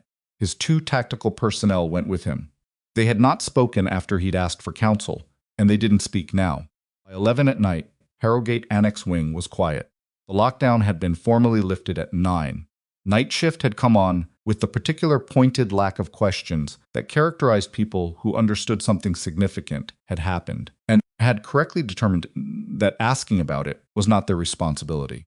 Claire was in the containment unit, not because she needed to be there clinically, because she needed to be somewhere that was not an interview room or an administrative office, and this was the somewhere she chose. She sat with her back against the wall and Bravo's head in her lap, and she was aware that she was tired in a way that went past the physical, the particular depletion of someone who had been operating in a state of sustained controlled tension for 48 hours, and had only now permitted the body to register it. Okonkwo found her there at 11:15. The agent stood at the containment door for a moment, looking in through the glass, before opening it. She came in without asking permission, which Claire appreciated. It meant she understood the room. She sat on the floor across from Claire with the unceremonious practicality of someone who had long since stopped caring whether sitting on floors was appropriate. I need to tell you some things, Okonkwo said. All right, Iron Veil didn't close 6 years ago. The official decommission record is real. It was filed. It went through the proper channels. It's in the system. But it was filed against a program skeleton that had already been separated from the active operational layer. The active layer continued under a different budget line, different oversight chain, a different program designator that doesn't appear in any publicly accessible record. Claire kept her hand on Bravo's head. How long have you known that? Suspected it for 18 months. Confirmed it tonight based on the routing identifier trace and the documentation you compiled. Okonkwo paused. The program has been running ongoing neurological protocol testing on military working dogs continuously since the official closure. The animals at this facility are not the only subjects. Claire looked at the floor. How many? She asked. Still building the picture. At minimum, 23 animals at 3 other facilities, possibly more. Okonkwo said it without softening it, which was the right call. The program has been using the inspection circuit congressional oversight visits to military medical facilities as a cover for asset movement. Dogs moved in before inspections, subjected to protocol, moved out after. The movement looks like standard reassignment in the paperwork, which means the upcoming joint interagency review, going to be used exactly as you described. We've already notified the review coordinators. The event will proceed as scheduled, because canceling it now would signal to the broader program structure that we've moved on them, and we need them to believe this is contained to Harrogate while we execute the other facility operations. Claire looked up. You're moving on the other facilities. By morning. Okonkwo met her eyes. We needed the Harrogate incident to give us the evidentiary threshold to execute the full scope. That's why I was already driving when Solus called. I needed one documented physical into the emitter use, the unauthorized access, one confirmed witness who could testify to the historical program structure. She paused. You're that witness. I know, Claire said. The testimony you gave tonight is going to be the foundation of a federal criminal case. Timeline on that is long months, possibly longer. But the immediate operational scope is tonight and tomorrow morning. We're going to pull the program out by the root before it can collapse the surface structure and cover the evidence. Claire was quiet for a moment. Bravo shifted in her lap, adjusting his position without fully waking. The animals at the other facilities, she said. What happens to them? That's going to require some working out, Okonkwo said. But nobody is going back into an experimental protocol. That I can tell you flatly. And these 5? Okonkwo looked at the room, the 5 dogs in their various positions, the quiet of a space that had been through several kinds of storm in the past 2 days, and had arrived at something that was not peace exactly, but was its own form of stillness. That's going to require working out too, she said. But I want you in that conversation. I want to be in it. Okonkwo nodded. She pushed herself up from the floor with the effortful practicality of someone whose knees had been having opinions about floors for a few years. Get some sleep if you can. Tomorrow is going to be longer than today. She left. Claire stayed. Not because she couldn't sleep elsewhere. Because Bravo had not moved from her lap, and the room was warm, and the other 4 dogs were breathing with the slow rhythm of animals that had, for the first time in however long, determined that the perimeter was secure and sleep was available. She stayed until 2 in the morning, at which point her phone lit up with a text from Solus NIS executed on First Secondary Facility. 2 arrests, assets secured, more to follow, and she read it and set the phone face down on the floor. She thought about Okonkwo saying the testimony would be the foundation of a federal criminal case. She thought about months, possibly longer, and what that meant in practical terms, the depositions, the document reviews, slow institutional grind of making a case that couldn't be dismantled by the same people who had built the system it was navigating. She knew what that process cost. She had watched, from a distance, what happened to people who tried to expose programs like this through proper channels when the proper channels were themselves part of the structure.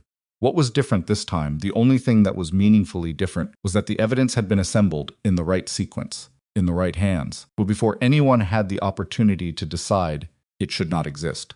What was also different was that Okonkwo had a flag on the routing identifier for 18 months, which meant NIS had been building toward this from a direction nobody inside Iron Veil had known to watch.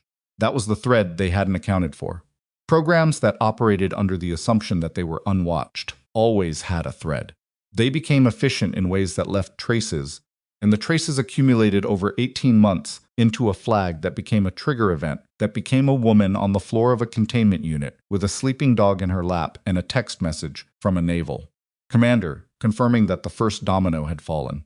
She sat with that for a while. She was almost asleep when her phone lit up again. Solus this time. A number she didn't recognize, not the military prefix from the first night. Clean civilian number, she answered. Silence for 3 seconds. Then, is this Claire Weston?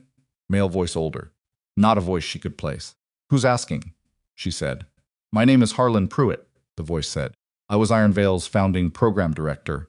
I resigned 8 months before the official closure. I've been waiting for something to break loose for 6 years. A pause.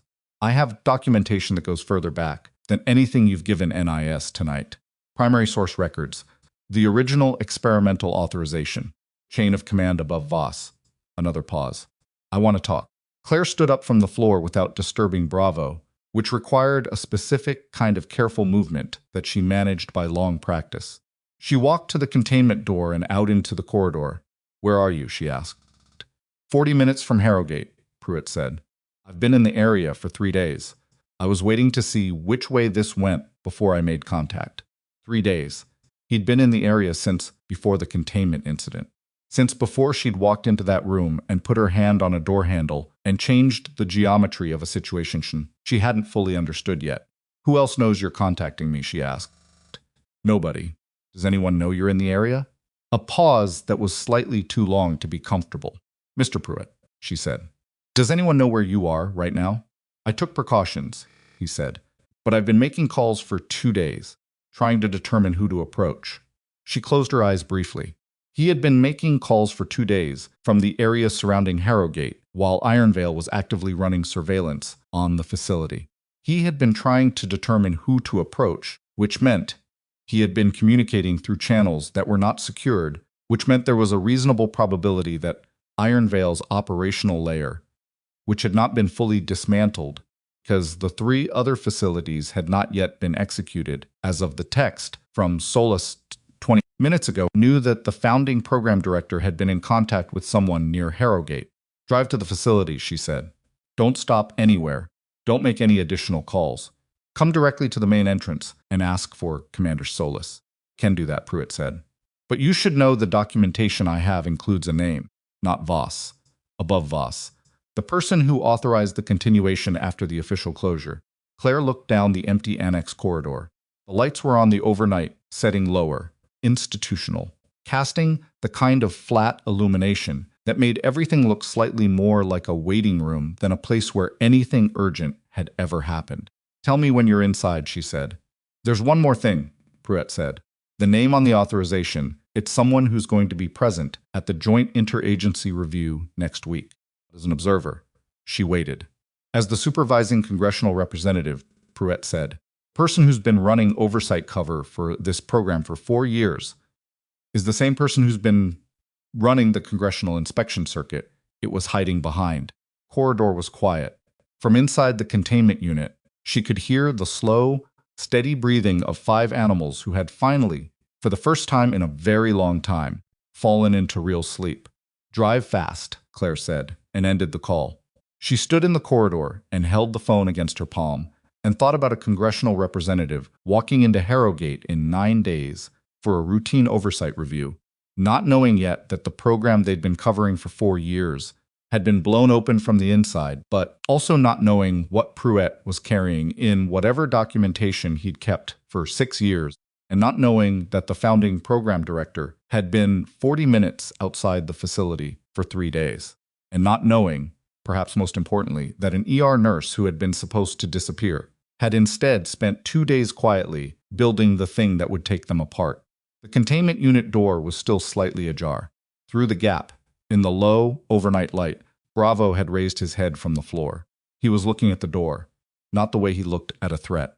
The way he looked at something he was keeping track of the patient. Attentive surveillance of an animal that understood waiting and had learned, over a long enough period of difficulty, that the waiting had an end. Claire looked at her phone. She looked at the door. She looked at the dark corridor behind her and at the small text notification that appeared on her screen from Solis at 2:17 in the morning. Second facility executed. 4 arrests. Program personnel in custody. NIS says primary authorization chain still has one open node. One open node.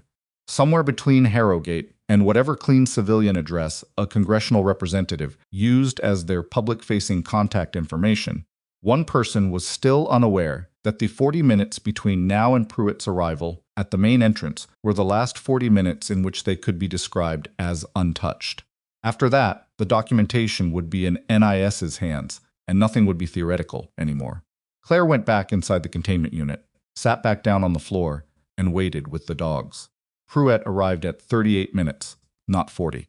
Claire heard him before she saw him, the specific cadence of Solis's voice in the corridor, doing the controlled but not unfriendly thing it did when he was managing a situation that required both authority and patience simultaneously.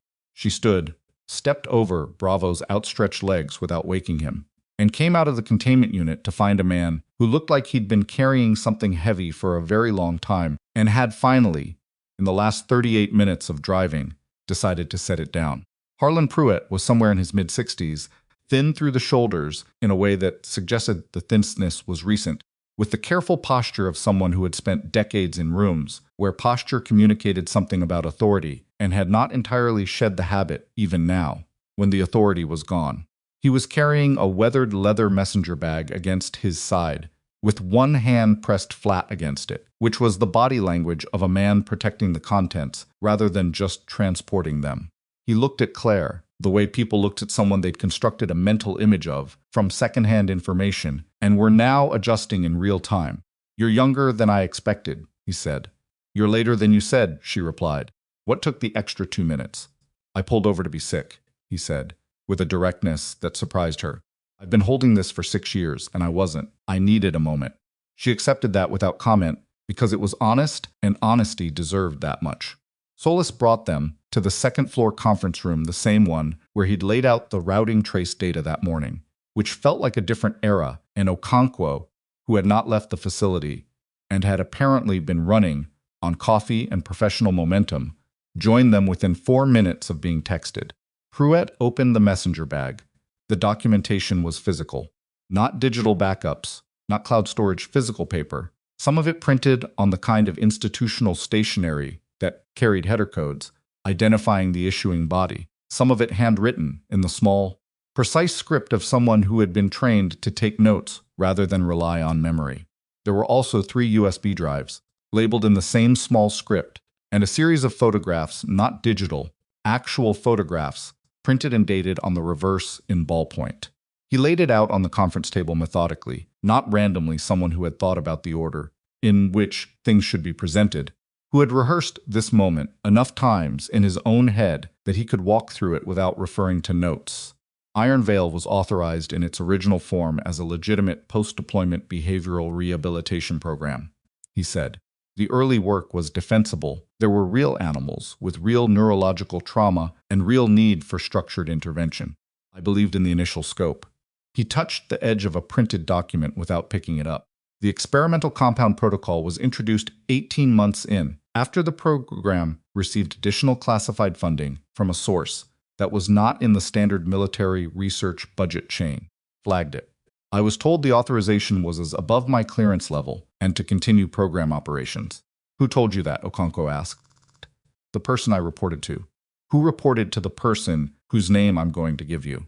He found a specific photograph among the spread and placed it separately from the rest. "Congresswoman Diane Morrow. She has represented the 4th District of Oregon for 11 years. She sits on the House Armed Services Committee and the Intelligence Oversight Subcommittee. She authorized the experimental compound funding through a classified budget line attached to the Intelligence Subcommittee's discretionary research allocation." He paused. "She has been doing this for 4 years since the official closure. The continuation program runs under her personal authorization." The room was quiet for a moment. Okonkwo looked at the photograph. It was an image of a document, a classified budget authorization form, partially redacted, but with a signature block at the bottom that was not redacted. She looked at it for a long time. "Why did you keep this?" she asked. Not accusatory. genuinely asking. Pruitt was quiet for a moment. "Because I knew what the compound was doing to the animals," he said. "And I knew what it would do to the people who'd tried to stop it if the program was ever fully exposed, and there was no primary source record. I didn't want the operators to take the fall for something the authorization chain designed." He looked at Claire. "I heard what happened to your file. I'm sorry it took me this long." Claire looked at the photograph of the authorization form. She looked at the signature. She had spent 6 years building a quiet life on the premise that some things were too large and too entrenched to be moved. She had built good locks and a studio apartment with east-facing windows and a career that nobody looked at twice, and she had told herself that the alternative, trying to move the unmovable, was not something one person could do, especially not a person whose name had been removed from every record that might have given them standing to try. Pruitt had kept the documentation because he'd understood something she'd been slow to understand, that erasure wasn't the same as non-existence, and that what had been removed from the official record was still carried in the people who had lived it. "Given us everything," she said. "All of it. Tonight. That's why I'm here," he said. The handoff took 2 hours.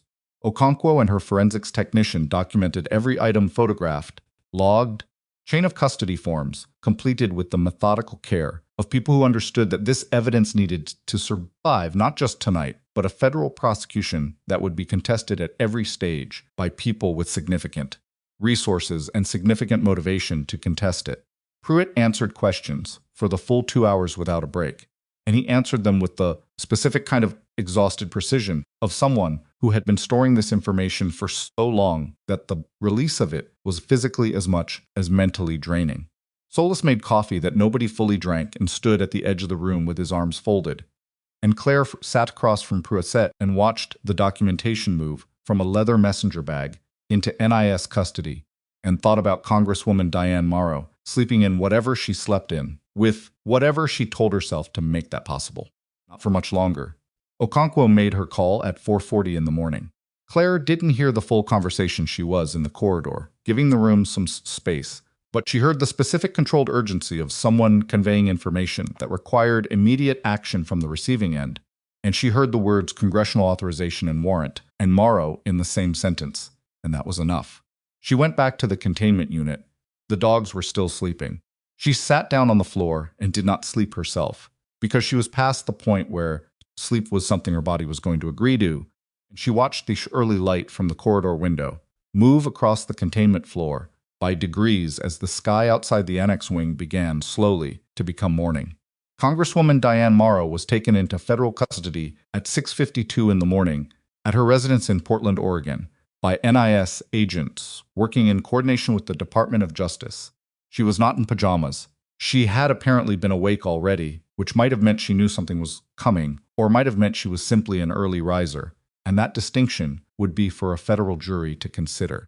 She was walked to a vehicle in front of 3 neighbors who were leaving for early shifts, and 1 journalist who had received an anonymous tip sometime in the previous hour, and whose photographs would be on 3 national news platforms before 8 o'clock. Randall Voss was formally charged the same morning: conspiracy, illegal experimentation, destruction of military records, abuse of classified authority, and a list of additional counts that the DOJ press statement described as still being compiled.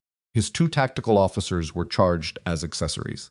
The remaining Iron Veil operational personnel at all 4 facilities were processed by NIS teams that had moved simultaneously at dawn, and the total arrest count by noon was 19 people across 5 states. Lieutenant Commander Wheatley cooperated fully with investigators starting at 7 in the morning, which significantly accelerated the documentation of how the credentials fabrication had worked and who had ordered it.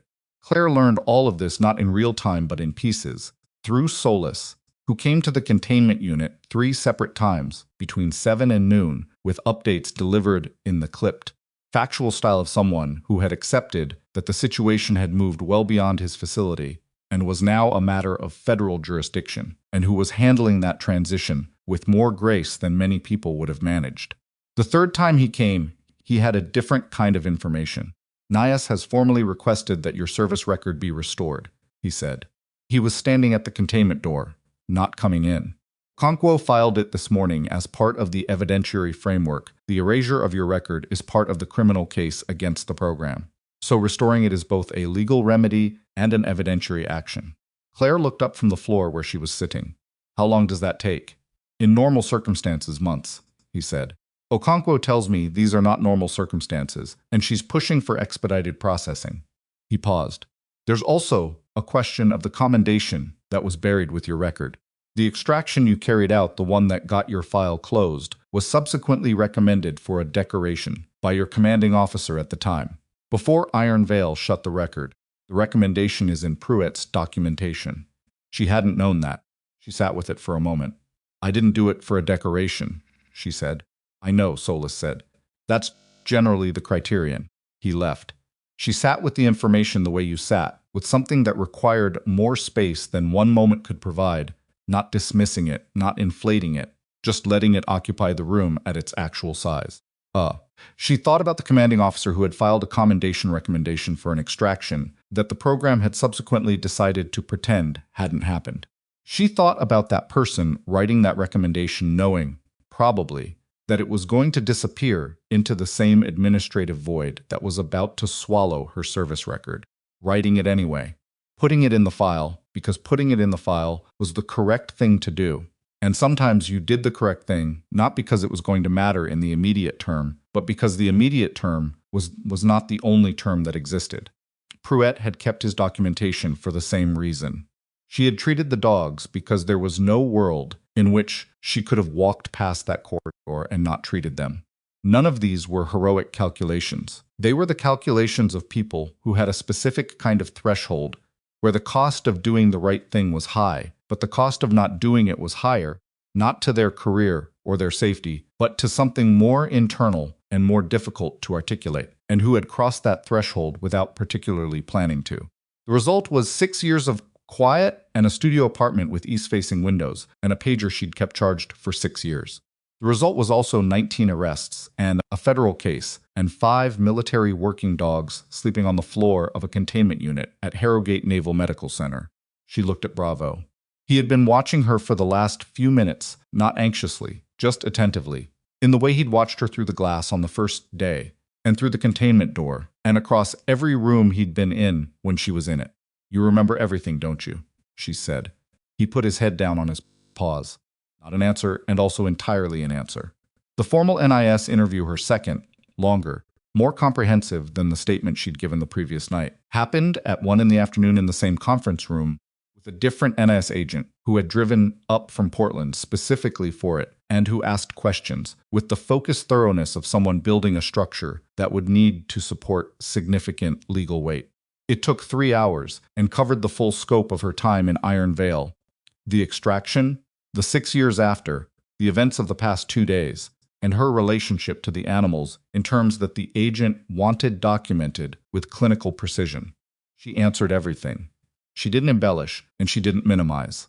When she didn't know something exactly, she said she didn't know it exactly. When an answer was going to make her look bad, there were a few of those places where she'd made decisions in real time that she could defend, but wouldn't have made the same way with more information she gave those answers to. Because a case built on a selective account was a case with a structural weakness, and she was not going to be the structural weakness. The agent, whose name was Torres, looked up from his notes at one point during the middle section of the interview and said, "You understand that your testimony is going to be contested by very well-resourced defense attorneys." "I know," Claire said. "And that the contested version is going to suggest that your extraction was unauthorized and that your subsequent actions were motivated by personal interest rather than program misconduct. I know that too. Does that concern you?" She considered the question for a moment. The documentation Pruitt provided corroborates the experimental protocol, the authorization chain, and the internal recommendations about the animal's status before the extraction. The neurological assessment I completed yesterday corroborates the historical profiles I kept from the program. The emitter your forensics team has corroborates the signal protocol. She looked at Torres. They can contest my motivation. They can't contest the evidence. Torres looked at her for a moment. "No," he said. "They can't." He finished his notes. At 4:30 in the afternoon, Okonkwo came back. She looked like she had not slept, but had reached some accommodation with that fact. The controlled second-wind energy of someone running, on the knowledge that the work was far enough along that exhaustion was now a manageable variable rather than a tactical liability. She came to find Claire in the containment unit because that was where Claire kept ending up, and she sat on the floor again with the same unceremonious practicality as the previous night. Morrow's attorney filed for immediate release on a jurisdictional argument, she said. It'll fail. But it tells us they're going to fight this on procedure rather than substance, which means they already know the substance is lost. How long before it goes to a grand jury? DOJ wants to move fast. There's political pressure in both directions, people who want this buried and people who want it public before anyone can bury it. Fast favors the second group, so fast is what we're doing. Okonkwo paused. There's going to be a press statement this afternoon. Morrow's arrest is already on the news, but the full scope of the program isn't public yet. When the statement drops, it will be. What does it say about the animals? That military working dogs at 4 facilities were subjected to unauthorized experimental neurological protocols under a classified program that continued beyond its official decommission. That the program was authorized through an illegal diversion of congressional oversight funding. Okonkwo looked at Bravo, who had come to sit beside Claire, with his head level and his ears slightly forward, and that the animals are being transferred to appropriate veterinary rehabilitation care, pending formal determination of their status. Rehabilitation, Claire said. Not redeployment, Okonkwo said. Not further experimentation. Rehabilitation. Claire looked at Bravo. He was watching the middle distance, the particular focused attention of a dog processing, an environment that had been stressful and was beginning to be less so. The shift was subtle. She could see it in the set of his shoulders, in the way his breathing had slowed and deepened over the past several hours. As the facility quieted and the personnel who had moved through with urgency and equipment and radio traffic had gradually been replaced by the ordinary sounds of a medical facility running its evening rhythm, she thought about the conversation she needed to have with Okonkwo and decided to have it now. I want to be part of the rehabilitation process, she said, not peripherally, directly. I have the most complete historical neurological profiles of these 5 animals in existence and the longest relationship with their specific stress architecture.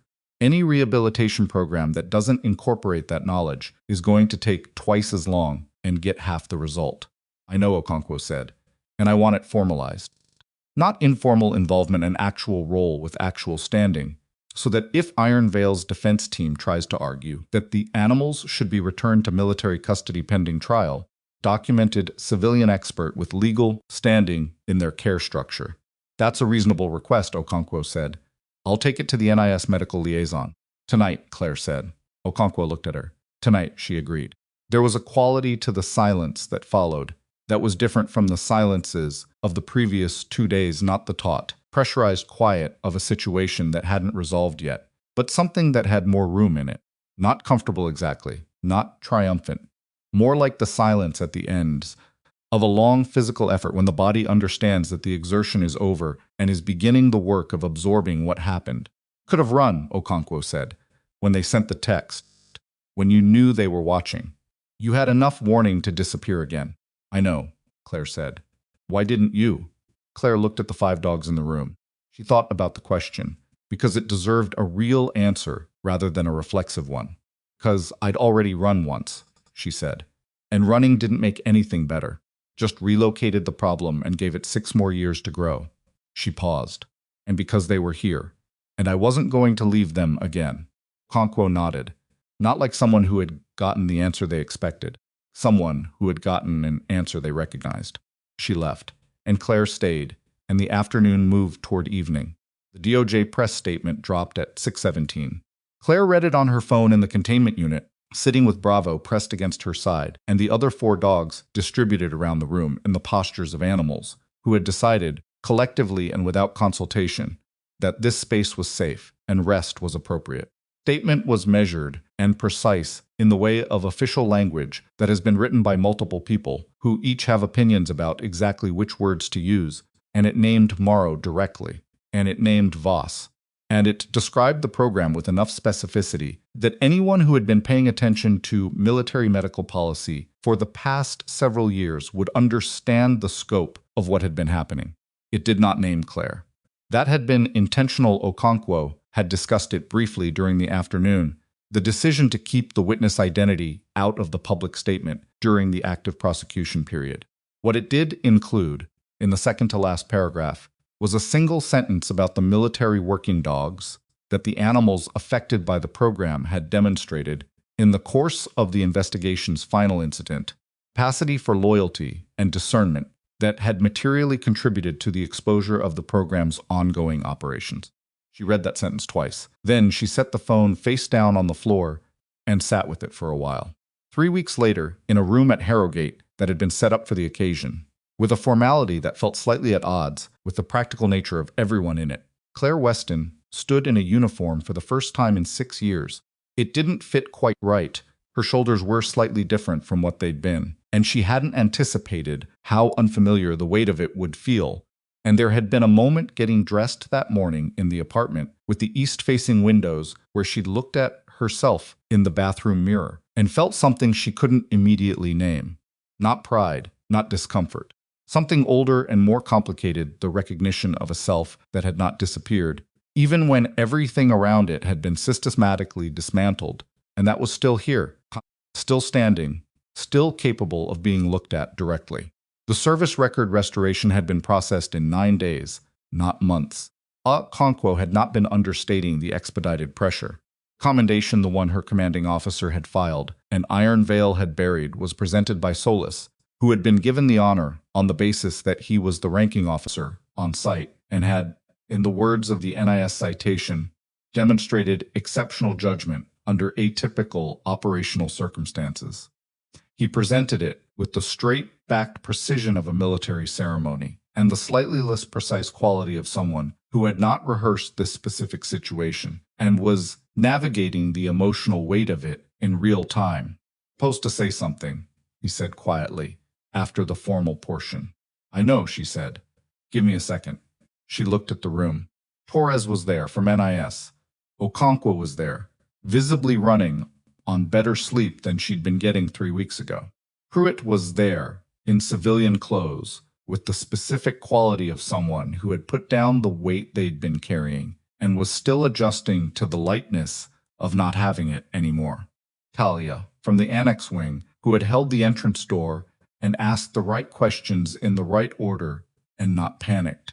2 of the base security officers who had stood in the annex corridor at midnight and not moved when Voss's team had tried to push past them. And in the corridor outside the open door, visible through the gap, 5 dogs, sitting in a loose arrangement with Bravo at the front, all of them oriented toward the room with the specific attentiveness of animals who had learned that what happened in rooms determined what happened to them, and who were paying close attention. She looked at them for a moment. Then she looked back at the room. "I was a different kind of person when I was first in this uniform," she said. "Not worse, not better. Younger in a way that had nothing to do with age, the kind of younger where you believe that if you do the right thing through the right channels using the right language, the system will respond correctly." She paused. "Didn't. And what I did after that, the extraction, the disappearing, the 4 years here, I made those choices because they were the only choices I could see at the time. I'm not going to stand here and tell you they were optimal. Nobody in the room looked like they expected optimal. What I know," she continued, "is that the thing I couldn't make myself do, the thing I tried for 6 years to make myself be okay with, was leaving them behind. And not just the dogs, the record of what happened, the documentation. The knowledge that those animals had been through something real and that pretending otherwise was a choice someone was making, and that someone was going to keep making it until somebody made it stop." She looked at Bravo through the door. That's what this was. Not heroism, not a plan. Just the thing I couldn't make myself not do. She stopped, said something brief and formal that closed the official portion. Konkowo shook her hand and then unexpectedly held it for a moment. "The formal advocacy role for the rehabilitation program was approved this morning," she said quietly. "You're on record as primary care coordinator for the Harrogate 5, pending permanent placement determination." "Permanent placement," Claire said. "What does that look like?" "That's what you're going to help figure out," Okonkwo said. "But off the table from the start, no redeployment. No research involvement. No return to any military custody structure. Those are the baseline terms I negotiated. Claire looked at her. Thank you. Thank Pruitt. He's the one whose documentation gave us the standing to set baseline terms. Pruitt, who was close enough to hear this, looked at the floor in the manner of someone who was not comfortable with gratitude, but was not going to refuse it either. Formal portion dissolved into the informal portion, which was coffee and the particular awkward but genuine conversation of people who had been through something significant together and were navigating the social register of the aftermath. Claire drifted toward the door and then threw it into the corridor where the 5 dogs were still sitting, crouched down to Bravo's level. He looked at her with the clear, settled attention she'd seen across the glass on the first morning, the attention of an animal that had spent years in environments where trust was a liability and had arrived, through a series of events neither of them had planned, at a place where it didn't have to be. She put her hand against the side of his face. He leaned into it. The other 4 dogs stayed where they were, doing the specific canine thing of occupying a space and simultaneously respecting the particular interaction happening at the center of it. Patient, attentive, present. She thought about what it had cost, and what it had cost Bravo, and what it had cost Pruitt keeping his bag of documents for 6 years, and what it would cost the ongoing prosecution in time and legal effort and the grinding institutional labor of making accountability happen through systems that were designed by people who sometimes also designed problems those systems were supposed to address. She didn't have a clean conclusion about any of it. The world didn't offer clean conclusions about that kind of thing, and she had stopped expecting it to sometime in the 18 months after Iron Veil, when she'd been building a new identity in a studio apartment and learning, slowly, absence of clean conclusions was not the same as the absence of meaning. What she had instead of clean conclusions was this: a corridor, a morning, a hand against the face of a dog who had not forgotten her in 6 years of being told that he should, and 19 people in federal custody, and a service record that had been removed and was now restored, and a job she'd been doing quietly for 4 years that had turned out to be exactly the right job to be in when the thing she'd been waiting for, without admitting it, finally arrived. She stood. Solus had come to the doorway. He looked at her in the corridor with the dogs, and didn't say anything immediately, which she had come to understand was his version of being considerate. "What happens to the program oversight review?" she asked. "The joint interagency review that was scheduled." "It's been redesigned," he said. "Different committee composition, obviously. The new subcommittee chair wants to specifically address military working dog welfare protocols as part of the scope." He paused. "They've asked if there's a subject matter expert who might be willing to brief the subcommittee ahead of the session." She looked at him. "Is there?" he asked. She thought about a subcommittee room somewhere, and a table, and people on the other side of it who had the authority to change how this worked, not just for these 5, but for every animal that came through a program, and every person whose job it was to tell the truth about what happened to them. She thought about what it meant to walk into a room where people expected you to be peripheral and to refuse to be. "Yes," she said, "there is." She turned back to the corridor. The morning light was coming through the antics window at the end. The flat Pacific Northwest light that was not dramatic, but was consistent, the kind of light you could work in, day after day, without it asking anything of you except that you show up. Bravo walked to her side, not because she'd commanded it, not because of training or protocol or any of the systems that had been built around both of them for years, trying to determine what they were capable of and how it could be used. Because she was there, and he knew her, and he had never forgotten her, even when the people who built the program had been very certain that he would. He walked with her.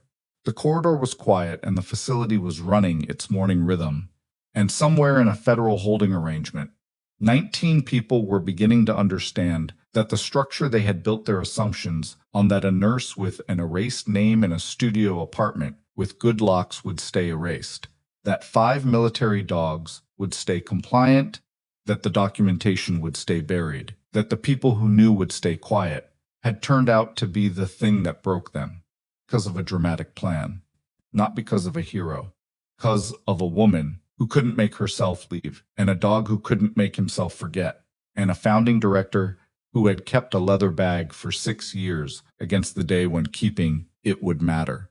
The truth had not been rescued or uncovered or dramatically exposed. It had simply refused to go away. And in the end, that was the only thing it needed to do.